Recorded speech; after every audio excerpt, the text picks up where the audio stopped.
Selaras agenda Sabah Maju Jaya 2.0, KBSK berkukuh komitmen perkasa belia, sukan, ekonomi kreatif antara fokus negeri di bawah Bayu petang ini. Laporannya langsung bersama Suaran Shah. Suaran teruskan. Baik Farhatul, Kementerian Pembangunan Belia, Kemajuan Sukan dan Ekonomi Kreatif KBSK memperkukuh komitmen memperkasa belia, sukan dan ekonomi kreatif selaras agenda Sabah Maju Jaya SMJ 2.0. Tumpuan diberi kepada pembentukan belia yang proaktif, berdaya saing dan bersedia memacu masa depan negeri. Menterinya Datuk Nizam Abu Bakar Titingan dalam satu kenyataan berkata, keutamaan merangkumi pembangunan kepimpinan, kemahiran masa depan, inovasi serta semangat kesukarelawanan. Beliau menegaskan belia perlu menjadi pencipta nilai, bukan sekadar penerima peluang. Dalam masa sama, Sabah akan terus diperkasa sebagai negeri sukan bagi membudayakan gaya hidup sihat dalam kalangan rakyat. Melalui sukan berprestasi tinggi, sukan orang kurang upaya dan sukan masa. Pemerkasaan ekonomi kreatif turut diperhebat khususnya sektor kreatif dan digital bagi menjana ekonomi baharu yang mampan dan berdaya saing.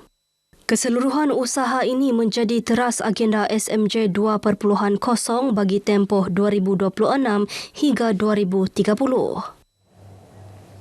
Sabah terus menjadi contoh terbaik dalam meraihkan kepelbagaian perayaan meskipun rakyatnya berbeza agama dan budaya.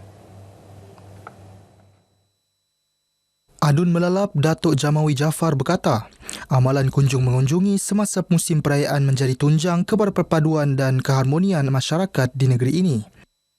Inilah semangat orang-orang Sabah yang harus kita pertahankan daripada dahulu. Walaupun kita berbeza agama dan pahaman, tapi kita meraihkan dengan penuh kekeluargaan. Contohnya kalau keluarga saya sendiri pun, saya meraihkan Krismas bersama dengan mereka juga. Begitu juga kalau perayaan yang lain pun kita meraihkan kerana kita ini banyak kahwin campur di Sabah ni. Beliau menyatakannya selepas merasmikan Rumah Terbuka Natal Dun Melalap 2025.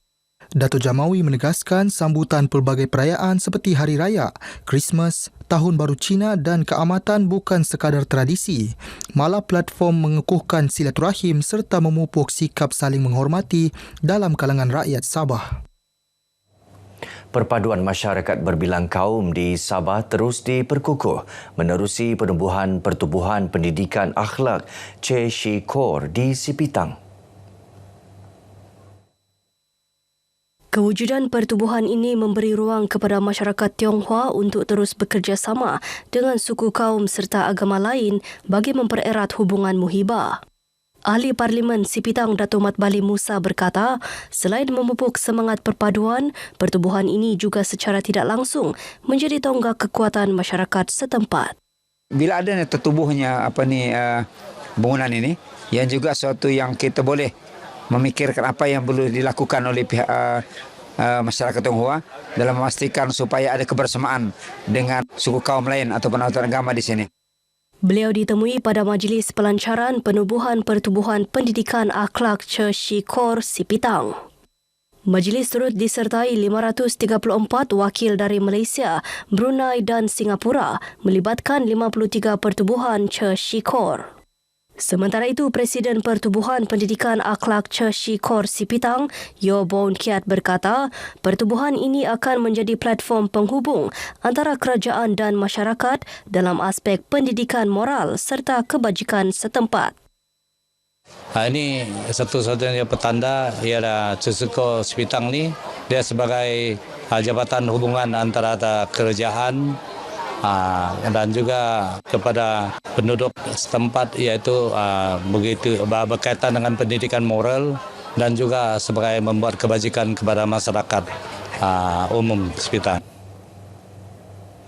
Jangan jadikan penggunaan media sosial sebagai penghalang interaksi secara bersemuka lebih-lebih lagi ketika musim perayaan.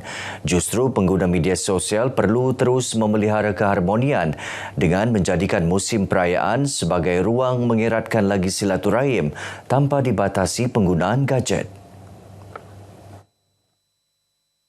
Mengharapkan agar setiap masyarakat pada hari ini walaupun kita maju di dalam IT, tetapi kita harus lebih bijak menggunakan media sosial. Kita harus menapis segala berita-berita yang diterbitkan dan kita jangan memberi komen-komen yang negatif lah.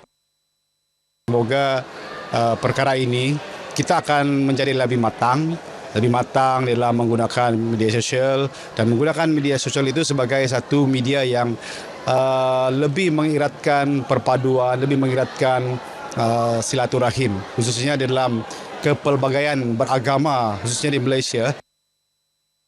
Harapan saya untuk penggunaan media sosial dalam kalangan orang ramai ialah supaya jangan mengancam orang lain dan juga saling menjaga keharmonian antara satu sama lain. Mereka ditemui pada majlis sambutan Hari Natal dan Tahun Baharu 2026 peringkat daerah kecil Kemabung. Industri pelancongan Sabah bagi tahun 2025 memperlihatkan kebangkitan yang semakin meyakinkan. Daripada fasa pemulihan, Sabah kini melangkah ke arah pertumbuhan baharu dengan fokus kepada kelestarian, kepelbagaian produk dan persiapan menuju Tahun Melawat Malaysia 2026. Ikuti imbasan pelancongan Sabah 2025 bersama Magdalena Depol.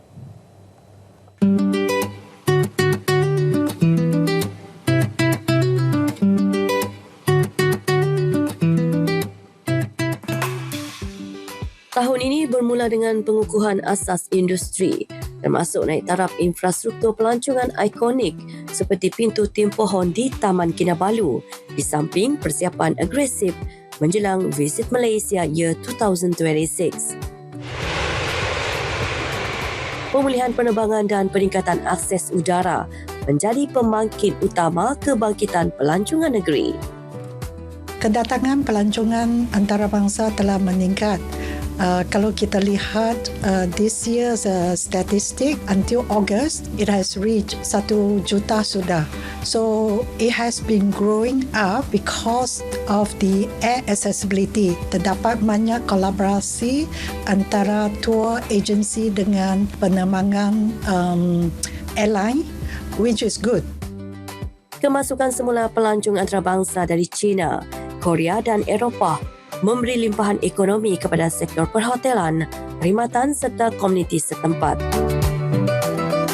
Sepanjang 2025, Sabah turut memperkenalkan dan menaik taraf berbagai produk pelancongan, termasuk Boarding House Spring, layang-layang Gunung Kinabalu, Rumah Agnes Kate, Tapak Arkeologi Batu Tuluk dan Bukit Tengkorak, selain mercu tanda pelancongan di Kudat dan Kota Kinabalu. Dalam rangka masa depan industri, Sabah tidak hanya bergantung kepada keindahan alam, sebaliknya memperkukuh produk berasaskan nilai tambah seperti geopelancongan dan pelancongan komuniti. I'm involved in Geopark development, and I think Kota Marudu, Kota Belud and part of the Ranau, we can position as a destination for geotourism. So geotourism konsep ini berlainan dengan ecotourism. Mana geo produk from the geo site yang telah dikenal pasti. That include handicraft, include storytelling about the local culture, and also geological landscape. Memang cantik tu di Kinabalu Park. Sabah kini mempunyai 14 destinasi penerbangan antarabangsa dengan lebih 125 penerbangan mingguan, menjadikan pasaran seperti China, Jepun, Taiwan, Australia dan United Kingdom sebagai pemacu utama pertumbuhan. Pulau-pulau di Sabah kekal sebagai teras pelancongan negeri dengan sempurna, Sandakan dan Kudat terus mengukuhkan kedudukan masing-masing di peringkat antarabangsa. Dengan momentum yang dicapai ini, Sabah bukan sahaja bangkit tetapi kembali diposisikan sebagai destinasi utama di Asia Tenggara. Kepelbagaian produk, kekuatan alam semula jadi dan komitmen terhadap kelestarian menjadikan pelancongan Sabah lebih relevan dalam era baharu industri global. Sabah sebagai destinasi masa depan di mana alam, manusia dan pengalaman pelawat bergerak seiring untuk manfaat bersama. Magdalena Depol, RTM.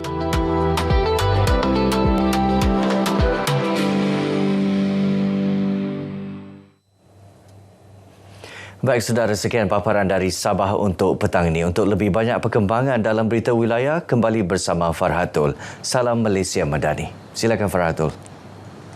Ya, terima kasih Suaran.